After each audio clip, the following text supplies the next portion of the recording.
Bueno, empezamos humildemente en el 85 con el grupo Félix y de ahí en adelante seguimos fue con Richie Ricardo, Cheche Abreu, Grupo Tambor. Ya en los 90 entro. ¿En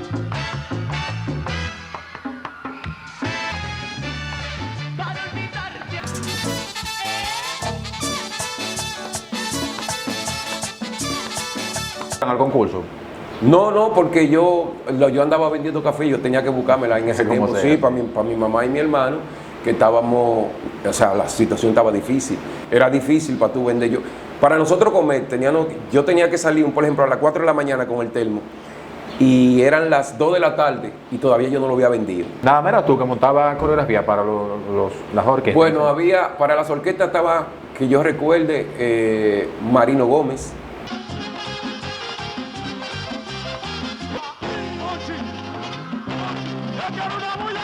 Y con la figura que estamos en estos momentos, muy importante en aquellos años y todavía se mantiene activo.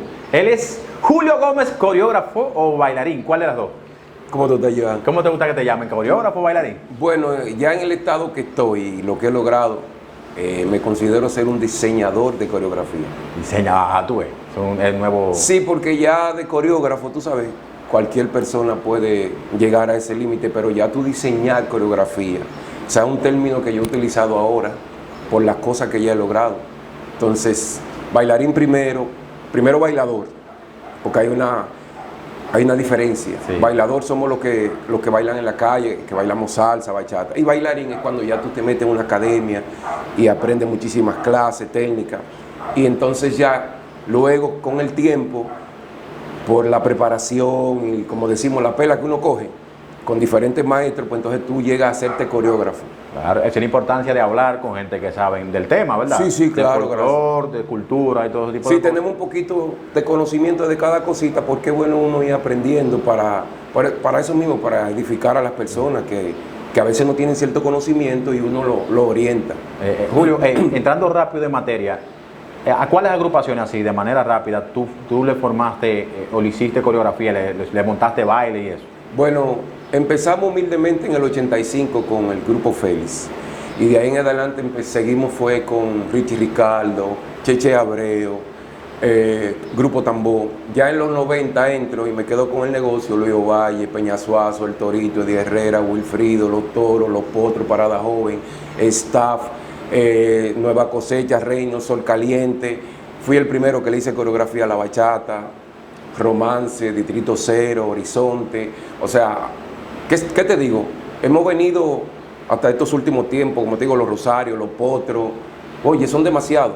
Sí, Mandarina, son muchos. Casi todas. Estamos hablando Pérez. Que pueda ser que, por ejemplo, en una de esos bailarines que están en el frente, coristas de agrupaciones, ese baile lo montó, un ejemplo, o la coreografía, en muchas de ellas puede ser Julio que lo montó.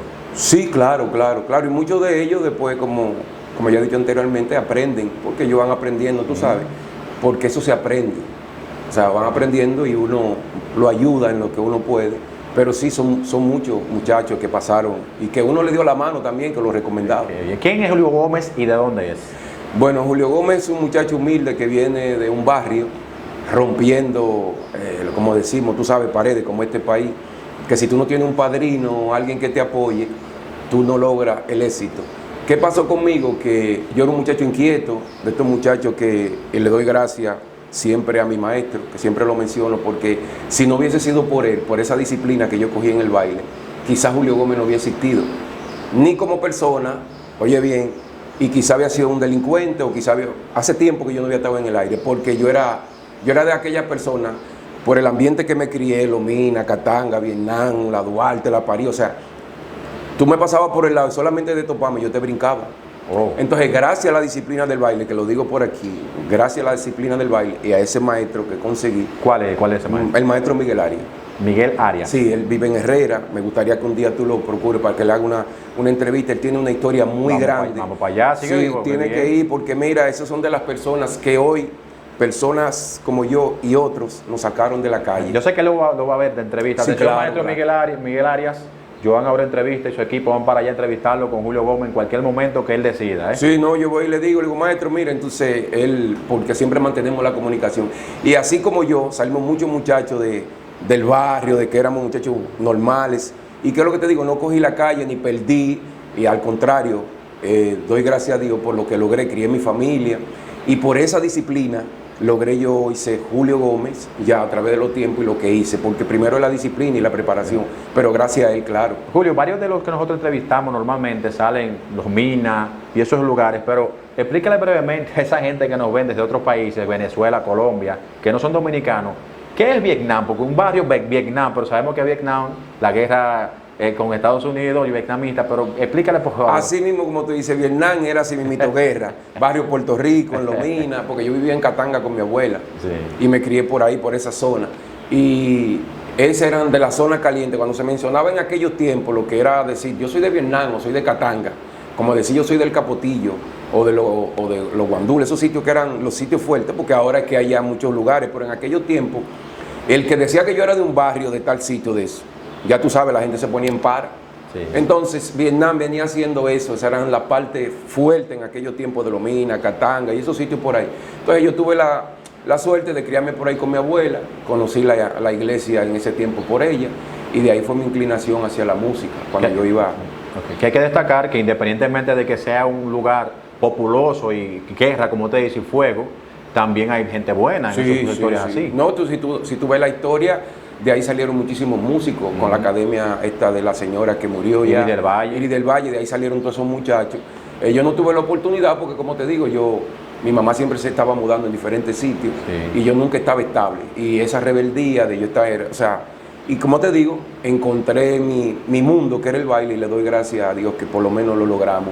Julio, ¿siempre fue el baile que tú dices? Yo quiero ser. No, en la iglesia mi abuela me llevaba, y entonces cuando yo estaba con ella, tú sabes que tocaban, entonces yo me ponía a coger la güirita, alabaré, y de ahí entonces me llegó el inquietón de la música. Entonces ella me llevaba, por ejemplo, a Puerto Plata, que ella era pastora, y yo siempre me iba detrás de ella, y ahí andaba con una tamborita que hice, y me incliné con la música.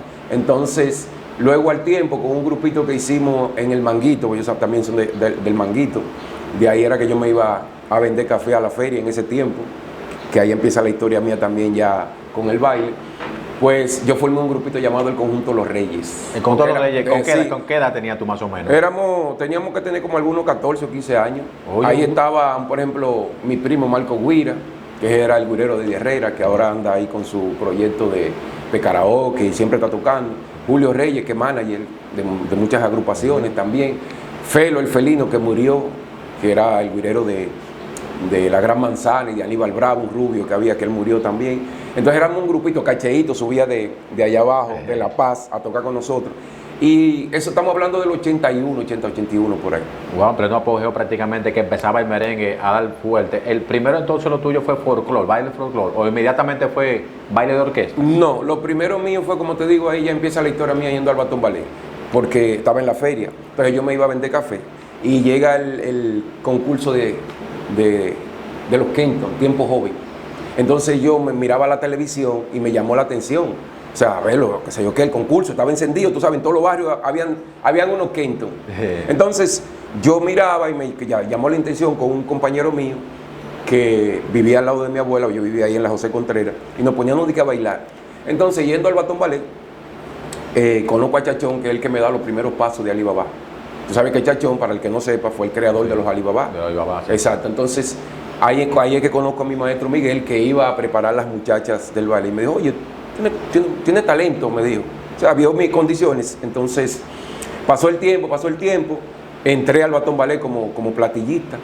O sea, nosotros fuimos la segunda pareja de platillos, porque había una pareja que ya no estaba, y me metieron a mí, a mi primo Julio, que yo te dije ahorita, y hicimos la primera pareja, otra vez una pareja de platillos. Ahí fue mi inclinación, y seguí mirando, hasta que ya logro para el 85 caer con Miguel. Pero anteriormente yo trabajaba en Desuriel, y de ahí es que viene un amigo que me dice, mira, en Herrera hay un grupo de fonomímica que le hace falta uno, que eran los Krumel, que de ahí fue que yo también... ¿Cómo se llamaba? Los Krumel Show. Los Krumel Show. Sí, que él salió de tu amigo Frank Kimbo.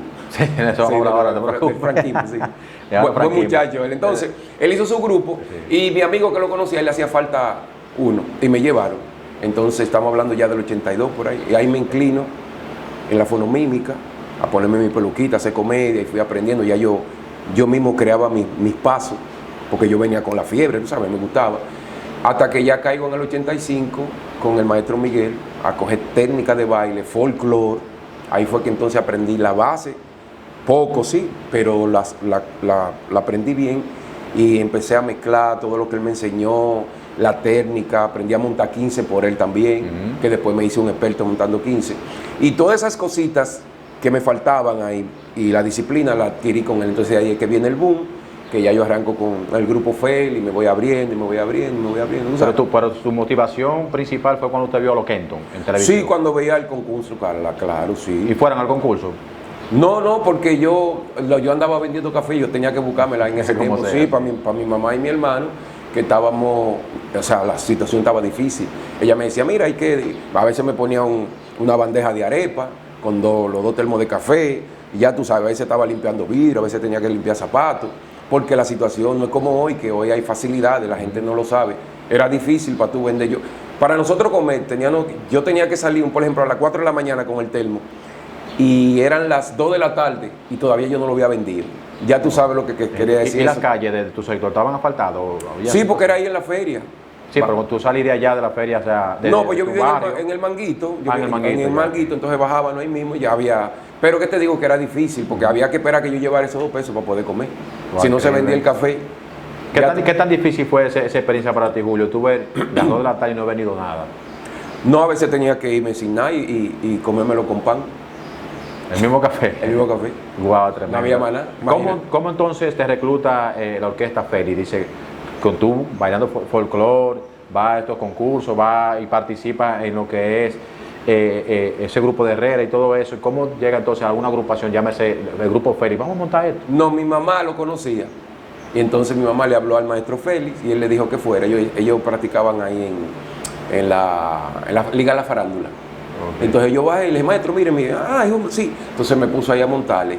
Y después de ahí apareció un señor que andaba buscando músicos de unas personas que vinieron de Aruba, que ahí fue que se formó la HH. Entonces el señor me llevó y le caí bien a la señora y al señor, que eran de Aruba, y duré 2 años con ellos. Entonces de ahí conocí ya lo que era Yuli Trompeta, que murió, sí, y otros muchachos más, Daniel Azabache, que hizo su orquesta también, que yo le trabajé, y conocí unos cuantos músicos que empezaron a recomendarme. Ahí es que Yuli me lleva después a donde el maestro Suazo, y ya yo empiezo, tú sabes, a hacer mi pinino y a dejarme ver. Los muchachos me empezaron a recomendar, y ya una recomendación traía otra. ¿Quién estaba en el grupo FEL y cuál fue esa, que tú recuerdes, ese primer merengue que tú montas? No, el primer merengue no me acuerdo, pero sí estaba Felipe García. Felipe Jorge. Y Felipe Jairo García. Sí, Jairo, que murió, sí, y César, y Felipe el Moreno, el morenito, exacto. Ese era el frente de ellos. Yo le hice unas cuantas rutinas, de ahí, como te digo, se me pegó eso. Y ¿de esas rutinas están en la por ejemplo, en los videos? No, yo creo que ellos no llegaron a hacerla. Okay. Inclusive ni con el grupo que yo participé, el HH, que fuimos a televisión, no sé si aparece, porque yo la he andado buscando, tú sabes, okay, porque eso fue ya en el 86. Okay. Y después de ahí, ¿cuál es otra agrupación? Bueno, me voy a Puerto Plata en el 90 y ya yo había formado mi grupo, los Hermanos Latinos, también aparte. Yo me había salido del grupo de Herrera, el cual me dieron la oportunidad ya, su mamá, su papá, don Juan, que eran muy, tú sabes, me trataban como un hijo. Y yo me voy para Puerto Plata en el 90. Entonces ahí bajo para principios del 93 y vuelvo a caer con el maestro Arias, el cual le está montando a Luis Valle. Entonces él me lleva donde Luis Valle para a ver si le hacía falta uno, pero Luis como que me vio medio feíto, según me dijo él. Y mira, Luis Valle, estas entrevistas. Sí, no, está bien, porque es una realidad. Tú dices que él te vio medio feíto. No sí, según me dijo el maestro. Él no me lo dijo a mí, pero me dijo el maestro. Entonces, el maestro está montando su baile y hay que montar un tema. Besaida estaba ahí en ese momento, tú sabes, Besaida estaba con los toros. Y había que montar un tema de house, merengue, que en ese tiempo estaba entrando. Esa no es la línea del maestro, esa es la línea mía. Entonces me dice, Julio, montate eso, y comienzo yo con mi flow. Porque yo era muy fanático de Michael Jackson y esa gente, en C. Hammer, ya yo venía con el Electro Boogie. Entonces, yo monto el baile y entonces el maestro me chequeó. Me jala parte después. Me dice, mira, yo quiero que tú me montes un par de temas. ¿Cuánto tú me vas a cobrar? Digo, no, maestro, yo lo voy a cobrar tanto. Creo que eran 500 pesos por tema. ¿Dijo Valle? Sí. Me dijo, te voy a dar 300 para ayudarte. Para ayudar. Sí, para ayudar. La famosa frase de los empresarios, para de los que tienen alguito. El cual se lo agradezco, tú sabes, porque le di la gracia después, porque si no hubiera sido por esa oportunidad que él me da, yo no exploto. Entonces ahí le monté ese, y entonces viéndome el flow, parece que los muchachos le comentaron, mira el tipo, entonces ahí sí me jaló. Y me dijo, te voy a poner en el grupo un vamos a ver, me acuerdo como ahora. Él sentado en su escritorio, yo de este lado, humildemente digo, está bien maestro, gracias. Y esos 4 meses que él me dejó en su grupo, fue que me abrió la puerta después a yo ser lo que yo soy hoy. ¿Por qué tú dices que te abrió las puertas? Porque no sale en televisión ni nada. O sea, la figura tuya no sale como bailarín, sino entre ellos, los que estaban ahí. ¿Quiénes estaban en el Estaba Besaida, estaba Rami, que estuvo con los Kenton, y un muchacho, no me acuerdo, yo creo que Juancito se llama, que él ahora te lo veo como un grupo, él es de Vanil, era hijo como uno de los trompetistas de los Rosarios, un señor mayor. Entonces era el frente, y me pusieron. Ahí están los videos, yo con Luis Valle, encendido. Ah, o sea, ¿tú estás ahí? Sí, sí, sí. Por ejemplo, ¿cómo uno puede encontrarlo en YouTube? Para que tú me buscas, si es verdad. Sí, tú me buscas, Julio Gómez, coreógrafo, que yo estoy subiendo todos mis videos Okay, para que la gente conozca de mi trabajo. Te puedes meter a mi Instagram, ¿no? A Julio Gómez, coreógrafo, Julio Gómez, el hombre baile, mi TikTok, porque la esposa mía se está encargando de todo eso para dar a reconocer la verdadera historia que a veces las personas no conocen. Entonces ahí yo estoy subiendo. Oye, que son demasiados videos. Entonces estamos subiendo las orquestas, yo bailando, los programas, o sea, muchas cosas. Y ahí tú lo vas a encontrar, y vas a encontrar otras cosas. Mira, me la va a poner fácil la edición él, a nosotros. Sí, porque tú te metes ahí y vas a encontrar Sí, muchas cosas mías. Yo cantando, o sea, haciendo los ejercicios, los aeróbicos, la zumba, todo eso. Entonces, ¿te dedicaste específicamente a montar o alternaba otro tipo de trabajo con lo que es la coreografía? Sí, porque ya yo montaba, pero hice mi grupo de nuevo, los Hermanos Latinos, y lo hice como en forma de revista. Ya no era el grupo de fonomímica que yo tenía, que venía con esa línea, sino que incluí una pareja, que después fue mi pareja por casi 12 años, y hicimos una pareja que fue también pionera en eso, que no se usaba tampoco, una pareja ya bailaba bachata, salsa, de todo. Incluí también después las muchachas, hice una mini revista que hacía todo lo que yo hacía, pero con comedia y coreografía, baile en pareja, folclore. Entonces hice un grupo ya con el conocimiento que yo tenía, hice de todo un poco, pero popular. O sea, en el área popular. Y ahí me mantuve todos esos años, 93, 94. Entonces ahí me jalan los toros en el 95. Y ahí le arranco con el mujerón hasta la fecha de hoy, que yo andaba ahí, era yo que le estaba trabajando a ellos, que andaban aquí ahora. Y entonces le hacía el espectáculo también coreográfico de cuando iban a relanzar una producción. Yo iba con los bailarines, sí. Y así me buscaba otro grupo, y cuando me fui con el Torito por igual, o sea, y ya yo tenía mis revistas, que también aparte de mí, yo hacía trabajo, de que me pedían, mira, vamos a montar este espectáculo. 15, aquello también. Sí, no todo. Yo me quedé con el negocio, no solamente de la coreografía en un momento de que de frente. Fui uno de los primeros que empezó en la pelota, en el play. ¿Cómo así la pelota en el play? A montarle a la cheerleader. Ahora, montarle lo que se llama sí, eso de... a la cheerleader. Esa es otra historia también, sí. Que por ejemplo cuando las mujeres de las Águilas Cibaeñas salen o las del Liceísta. Bueno, yo me enfoqué en la del Escogido porque estaba en la del Licey. Entonces yo preparaba la del Escogido y de ahí duré como desde el 95 hasta el 2001, que después mi ex se quedó con el negocio. Fui el primer grupo o el único que había viajado a Taiwán por 6 meses. ¿Y a buscar qué también? Nos contrataron unos empresarios que vinieron aquí a ver peloteros. Y ese día ellos estaban viendo las del Licey y estaban viendo la del Escogido. Por cierto, yo estaba en mi casa, pues yo nunca iba al play. Para que no. No, a mí no me gustaba. ¿Y entonces cómo tú montabas? De que mujer, tú vas aquí, tú vas allí, desde tu no, casa. porque la posicionaba. ellos me buscaban, por ejemplo, 2 meses antes a preparar las muchachas. No era que iban como bailarinas. Ellos la buscaban y yo la iba preparando. Entonces, en esos 2 o 3 meses que duraban, ellos me pagaban a mí. Y las muchachas cuando entraban, entonces le pagaban sus bailes, o sea, su día que bailaban o su sueldo, y a mí me seguían pagando. Entonces la que era mi compañera era la encargada con ellas ahí. O sea, ella era la cara. Y yo me quedaba en mi casa. ¿Era un equipo? Sí, yo me quedaba en mi casa. A mí no me gustaba la pelota. Mira, y siendo hijo de un pelotero. Por ejemplo, ¿cuál pelotero? Mi papá, Diógenes Belial, el niño, que mucha gente lo conoce. Diógenes Belial, el niño. El niño, el papá de Ronnie Belial, que si tú sí lo conoces. Oh, el Capitán Azul. ¿Él es el papá tuyo? Mi papá es el papá de él y es mi papá. Entonces, a mí o sea, Ronnie Belial y todos son familias. Sí, somos hermanos. Ah, pero mira. Hermano de padre. Entonces, por a mí me gustó más mi baile, porque a mi papá también, que de ahí es que salimos. Él sale con la pelota y yo salgo con el baile y la música y la cosa, porque él es así mismo. Entonces, nada, pasó eso y nos fuimos por 6 meses. para allá. O sea, primera vez en la historia que ellos llevan un grupo de baile y mira de dónde tocó, de aquí, Dominicana. Después, no, que yo sepa, no han llevado de otra parte más nadie. ¿Y qué pasó allá? ¿Por qué no seguiste abriendo puertas? No, porque entonces el contrato decía que ellos tenían que darme el doble de lo que me habían pagado la primera vez. Okay. Entonces, cuando vinieron otra vez a contratarme, me querían dar lo mismo. Yo le dije, no. Dice que es el doble. No, que se digo, no. Busquen a otro entonces. Si ustedes quieren, llamen a una de las muchachas que estaban conmigo. Y yo que le dije.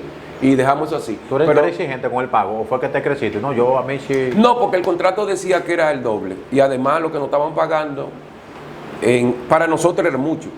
Pero en sí, en realidad, el contrato y durar 6 meses para allá. Y yo tenía la responsabilidad de llevarme esas 5 muchachas, incluyendo mi pareja, era un compromiso. Sí, realmente. Tú sabes, con la familia y los papás y las cosas, porque me la dejaron porque era yo.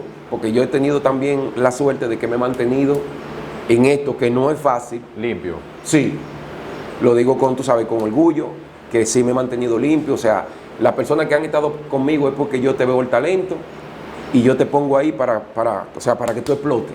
Y trato de ayudarte y empujarte, porque lo mejor que uno puede tener es darle la mano a otro, porque tú sabes que en este país nadie quiere ayudar. ¿Por qué tú dices, sale de la urbe, llámese la ciudad, o sea, Santo Domingo, la capital de República Dominicana, hacia Puerto Plata? No, el Cibao, por allá. Por la misma necesidad, como te digo, José Lacalle en ese tiempo que estaba vivo, le pidieron unos bailarines y él conocía a mi mamá, porque mi mamá iba a la casa de la mamá de él a limpiarle y cosas. Entonces, mira, yo tengo un hijo que es bailarín, pues, y me mandó para allá. Me acuerdo que me dio la dirección, inclusive para ahí me tuve que pedirle, yo estaba trabajando todavía en la cuestión de los pollos en de Suriel. Sí. Y uno de los muchachos me regaló 60 pesos de los hijos de Suriel, Fernando. Y de ahí entonces me fui y le hice 2 años allá en Puerto Plata. Hasta ese año 95 que entra con los Toros Van, ¿verdad? A trabajar. No hubo concursos que tú participabas. No, yo nunca me gustó en concursos. ¿Sabes por qué? Porque ya cuando tú te haces profesional y tú estás viendo que tienes cierto nivel, aunque tú entres, hay personas que se dedican a eso. Por ejemplo, yo soy bailador de salsa o de bachata, un ejemplo. Pero si tú eres que vive de eso, de bailar tu salsa, y yo lo que hago es que yo soy coreógrafo y puedo bailar, yo tengo que tener la conciencia de entender de que tú estás todos los días en eso. Yo no. Entonces yo viendo los concursos, viendo la negligencia, que a veces buscaban personas que no tenían capacidad para estar ahí. Sí. ¿Tú me entiendes? Los jueces, estamos hablando. Sí, sí. Que buscan un juez para, por ejemplo, para la categoría, un cantante, un juez que no sabe ni siquiera lo que un do menor. No, porque tú estás en la televisión, tú eres presentador y tú eres figura, te ponían ahí. Entonces yo veía que le faltaban el respeto realmente a la gente y yo veía grupos de baile que iban bien, entonces ponían, no, que una bailarina, un ejemplo, que sin quitarle su mérito, pero tú no me vas a decir a mí que tú me vas a evaluar a mí, tú como bailarina y yo como profesional. Esos muchachos se dedican el día entero, 2 y 3 días, a trabajar esas coreografías y tú como bailarina vienes, o sea, como que no, o una persona, un presentador ha dado opinión y yo nada más me quedaba, digo, pero Dios mío, ¿qué es esto? Entonces, todo eso me hizo ver que digo, no vale la pena. Y nunca me interesó ir a concurso. No porque iba a perder, sino porque no.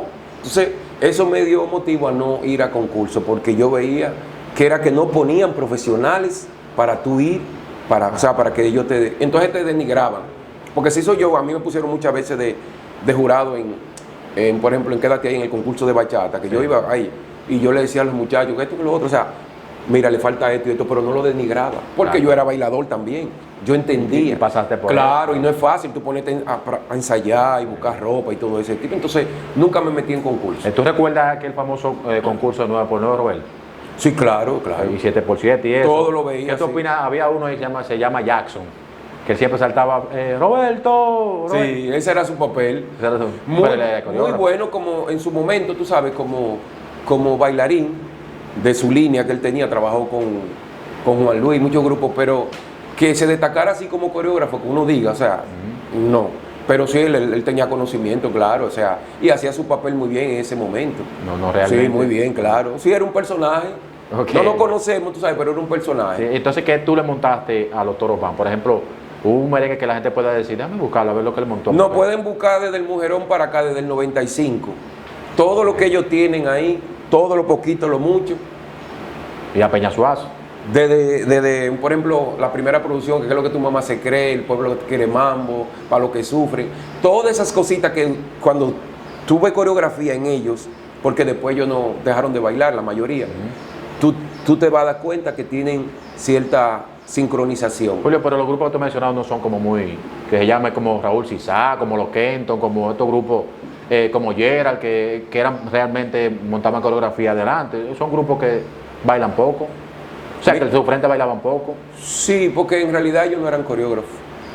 Sí, pero a lo que yo me refiero, que por ejemplo, vamos a poner los toros van, Indira, Rubiera, los excelentes, pero no veo como que los bailes de ellos eran como tan, tan difícil, que era un asunto más, más técnico. Más. Claro, lo que pasa es que tú te tienes que adaptar al grupo, o sea, por lo menos yo me adaptaba al grupo, que habían 2 varones y 2 hembras. Entonces, si tú te pones a ver, por ponerte un ejemplo, staff, si tú te pones a ver esa coreografía. Ya es otra cosa. Exacto, porque los muchachos bailaban, tenían el buey para uno hacer otras cosas. Con ellos tenía que adaptarme, que acuérdate que los toros en ese momento estaban pegados, del mujerón para acá. Entonces, yo le montaba los temas que ellas quedaran bien y los varones también se vieran en masculino. Entonces, yo hacía rutinas, pasos que pudieran, por ejemplo, las mujeres bien, que se destacaran como mujer y ellos. En ese momento, cuando entra el Merengue House, ¿hiciste algo para el Merengue House? Le hice en ese tiempo vino un grupo de Colombia, llamaban los Generales de Colombia, que vinieron con esa línea. Un grupo se llamaba El Cartel, y por ahí en esa misma línea venía el Distrito Cero, que ahí anda John Distrito, que ese fue el primer grupo de coreografía en bachata, house. O sea, que se le hizo coreografía a la bachata, pero house fue a ellos. Yo fui el primero que string, fueron ellos. Yo creo que sí. No sé, pero yo sé que fueron uno de los primeros. Inclusive estaba ahí este niño que murió, hijo de Arida Ventura, porque es hermano de este muchacho de Ventura. De Oye Merengue, de Oye Merengue. No, de Ventura, ¿cómo que se llama? Que ahora no me acuerdo, del que es el que le hace muchos arreglos a Wilfrido. Él era el dueño de ese grupo. De Oye Merengue, bueno, entonces, que es hijo de Arida Ventura. Exacto, entonces el hermano que cantaba muy bien, que murió de cáncer, que vino de una gira de Wilfrido, ellos eran 4, y fue el primer grupo que salió con bachata, house, y las coreografías, o sea, a nivel de bachata, pero con movimiento ya, tú sabes, y muchas tú dices que tú eres parte de cambiar la bachata monótona del tipo con el saco largo, el pantalón de tela largo y el zapatico parado cantando a una bachata ya más. Sí, claro, yo fui que le hice coreografía a la bachata. A la bachata, excelente. A la bachata, señores. A Horizonte, que ustedes lo llegaron a ver, y el grupo Romance.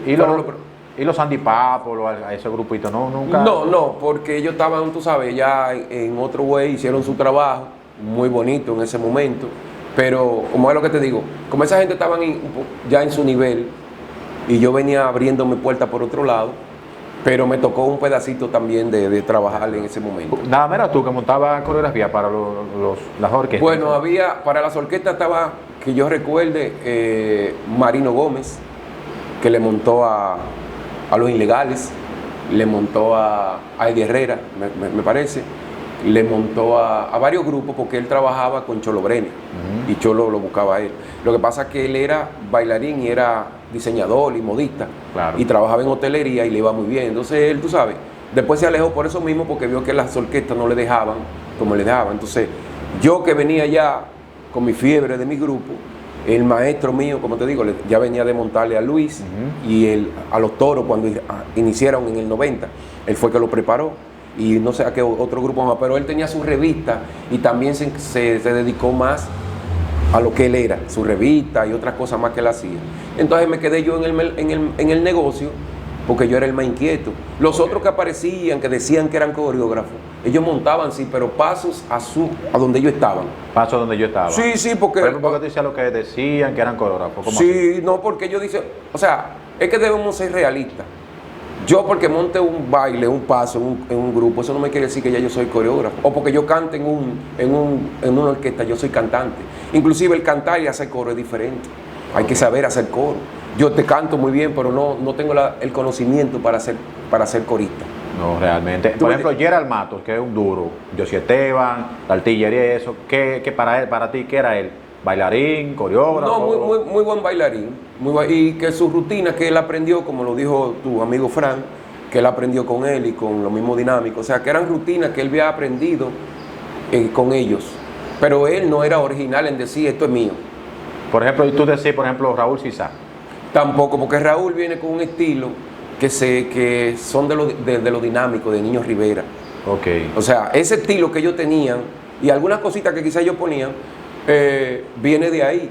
Claro, no le vamos a quitar que el tipo, como yo siempre he dicho, el tipo con más carisma de los bailarines que han estado enfrente, se llama Raúl. El con más swing, oye, no había otro tipo con más swing que él, pero no quita, o sea, porque es que el ser coreógrafo tiene que tener mucho conocimiento. Si no, él habían seguido montándole a muchos grupos. O sea, había estado de lo de la historia ahí como está la mía. Porque yo estoy hablando por mi historia. O sea, tú puedes decir que tú eres lo que tú eres, o sea, demuéstrame. Tú me puedes decir a mí ahora, yo soy cantante, digo, sí, pero yo te quiero oír, o muéstrame algo que me diga que tú eres cantante. Lo mío está ahí palpable. Y el que me conoce sabe mi historia, porque he estado en todas las áreas. Oye, no es que yo la pegué solamente en el área de las orquestas, la pegué en el área de televisión con la Super Tarde, Domingo Bautista, programa del año. Fui yo el coreógrafo de él en ese momento. En Corporán, en Georgita Pegado, en La Maquinaria, en Quédate. Yo fui el primer grupo que bailó en el Canal 5. ¿Pero era tú solo entonces? ¿No había competencia? No, ¿No porque lo popular... ¿Otro coreógrafo? Sí habían, pero ellos hacían danza, la mayoría. O sea, y el área popular requiere de tú tener conocimiento de danza, pero tienes que saber lo que es lo popular. Por eso te digo que el bailarín tiene que tener una base folclórica primero. Tener la calle, el batey, porque yo vengo de ser bailador. Y entonces al ya tomar clases de baile y la técnica que cogí, eso me ayudó a yo poner cada cosa en su lado. Es como un rompecabezas. Yo te agarro una coreografía y el tema me va diciendo qué tipo de movimiento tengo que hacerle, porque el tema es una fusión. La música popular, sea la bachata, el merengue, el merenjao, todo lo que tú quieras, es una fusión de ritmo y de música que hay. Entonces tú tienes que tener el oído para saber en qué momento tú le pones esto, o le pones un poco de folclore, o le pones un poco de... O sea, entonces eso hay que tenerlo. Okay. Y si tú no adquieres esos movimientos, adquieres esa experiencia, esa pela, que hay que cogerla, o sea, no es fácil. Entonces, coreógrafo popular, no. Personas sí que montan. Por ejemplo, pudiéramos mencionar que cuando salía ese opening de Sábado de Corporán, quizá uno de esa coreografía de esa mujer era tú que lo montabas. No tanto, pero en un momento dado sí, porque ellos utilizaban diferentes grupos. Yo tenía un ballet fijo allá en Corporán y ellos hacían invitaciones, por ejemplo, a otros que fueran, como a mí. Exacto, a mí me llevaban con mi grupo y hubo un momento dado que yo hacía opening de las orquestas que iban, que yo también, la mayoría de orquestas que iban, yo le trabajaba. Entonces, llegó un momento dado que a veces para variar, tú sabes, también entraron otros ballets, pero que yo era más popular, que en realidad no existían coreógrafo popular. Okay. Existían personas que montaban popular, pero ser coreógrafo popular es una cosa, porque lo popular abarca todo, sea la bachata, el merengue, todo lo que es popular, lo que suena. Tú sabes, entonces hay que estar preparado para eso, porque mira, no es fácil. Ahora, tú me dices a mí, móntame un tema clásico, yo te voy a decir, no, pero déjame ver, y te busco una pareja o varias parejas, y hago una idea por el poquito que tengo. No es que lo voy a hacer perfecto como que tú busques un profesional clásico. No me meto en ese rollo. Eso ya es una cuestión de que yo o sea, de emergencia. ¿Y ya lo Casandra ahora Soberano, has entrado tú? No pude entrar nunca. Ese era mi sueño. ¿Por qué? ¿Ha habido bloqueo ahí o qué? No, porque siempre es un clan. Acuérdate que todo es un clan aquí. En todo, mi hermano. Ya, entonces, en lo popular, yo, por ejemplo, voy a montar que con el conocimiento que tengo, yo voy a montar un ejemplo, una bachata. ¿Qué yo hago? Miro los bailadores de bachata. No busco bailarines míos. Lo del barrio, lo del local. Claro, porque es una bachata. Claro. A menos que no sea una bachata con violín. Una bachata de grajo, tengo que buscar personas que dominen eso. Entonces, para montarle su cosita de bachata, y sacarle el provecho para que la gente, porque ya la gente sabe lo que baila bachata. Entonces, igual que fuera un merengue típico o folclórico, yo no voy a meter esos bailarines que están conmigo, aunque sean buenos, porque no. O sea, ese es de mi punto de vista, yo los respeto a ellos, que han sido muy buenos. Claro. Pero yo a cada cosa le pongo... Tú dices que era un sueño para ti, a ver, o todavía sigue con vida, todavía está bien, poder montar algo para los soberanos. Claro, en el área de merengue yo he visto mucho vacío. O sea, a nivel de coreografía de merengue, porque es lo que te digo, te montan danza. No le quito el mérito, que son muy buenos. Pero es que, o sea, es popular. Tú no me puedes ver un merengue encendido y yo con una pata allá arriba. No sé si tú has visto la, Sí, ¡guau! Una sí. pata, que no está mal. No, Pero tú tienes que buscar el momento sí, pero para el tú. público que lo ves, no es como muy adecuado, de que un merengue dando patas para allá arriba. No, lo ves bien porque es el espectáculo, es lo que tú no estás acostumbrado, tú Sí. sabes. O sea, pero yo que lo visualizo y tengo la visión de otra manera, digo, dime, ¿qué hace una pata ya con un merengue encendido, un mambo, guau, guau, y tú dices, guau, guau? Oye, no está mal, pero tú dices, hay gente que dice, bueno, acá, pero ellos no están bailando merengue. Porque me lo han dicho, digo, ¿por qué no están bailando merengue? Digo, Es verdad, yo lo he visto. sí, sí, pero ¿qué uno va a hacer? Julio, y a los mamberos, los Omega, los sujetos, esa gente tú no lo has montado nada. Tito No, Swing. porque uno de los grupos que yo digo que salió un momento dado bien fue Omega, porque salió con original. O sea, lo que ellos estaban haciendo ahí, quizás con una persona como yo, con la visión, habían hecho algo más fuerte, Sí. pero lo que ellos salieron ahí en ese momento estaba muy bien.